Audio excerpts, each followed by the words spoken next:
ನಮಸ್ಕಾರ ರೈತ ಮಿತ್ರರೇ, ನೀವು ಕಾಳುಮೆಣಸನ್ನು ನೋಡಿದ್ದೀರಾ? ಕಾಳುಮೆಣಸು ಹೇಗಿರುತ್ತೆ ಅಂತಾರೆ, ಪೆಪ್ಪರ್ ಅಂತ ಹೇಳ್ತಾರಲ್ಲ, ಹೇಗಿರುತ್ತೆ ಅಂತ ನೋಡ್ಬೇಕಾ? ಬನ್ನಿ ತೋರಿಸ್ತೀನಿ. ನೋಡಿ ರೈತರೇ, ಯಾರ್ಯಾರೆಲ್ಲ ಕಾಳುಮೆಣಸು ಅಥವಾ ಪೆಪ್ಪರನ್ನು ನೋಡಿರಲ್ವೋ ಅವರು ನೋಡಿ, ಈ ರೀತಿ ಬರುತ್ತೆ.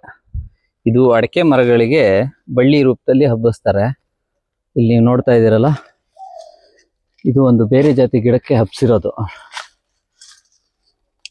ಯಾವ ರೀತಿ ಕಾಯಿ ಬಿಟ್ಟಿದೆ ನೋಡಿ, ಸೂಪರ್. ಗೊಂಚಿಯಾಗಿ ಕಾಯಿ ಬಿಟ್ಟಿದೆ, ನೀವು ನೋಡ್ಬೋದು. ನಿಜಕ್ಕೂ ನೋಡ್ಲಿಕ್ಕೆ ಖುಷಿ ಆಗತ್ತೆ.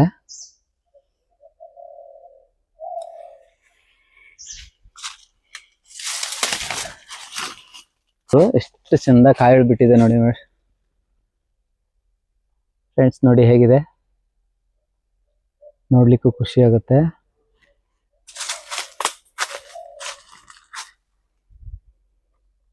ಇದನ್ನ ಪೂರ್ತಿಯಾಗಿ ಬಲ್ತ ನಂತರ ಅಥವಾ ಹಣ್ಣಾದ ನಂತರ ತೆಗೆದ್ಬಿಟ್ಟು ಇದನ್ನ ಡ್ರೈ ಮಾಡಿ ಮಾರ್ಕೆಟಿಗೆ ಸೇಲ್ ಮಾಡ್ತಾರೆ, ಗಿಡಗಳನ್ನು ಹಬ್ಬಿಸ್ತಾರೆ. ಇತರೆ ಪ್ರದೇಶದಲ್ಲಿ ಬೇರೆ ಬೇರೆ ಜಾತಿ ಮರಗಳಿಗೆಲ್ಲ ಹಬ್ಬಿಸ್ತಾರೆ. ಬಟ್ ಮಲೆನಾಡಲ್ಲಿ ಅಡಿಕೆ ಮರಗಳಿಂದನೇ ಪೆಪ್ಪರ್ ಬೆಳೆಯೋದು. ಹೇಗಿದೆ? ಇಷ್ಟ ಆದರೆ ಒಂದು ಲೈಕ್ ಮಾಡಿ, ಶೇರ್ ಮಾಡಿ.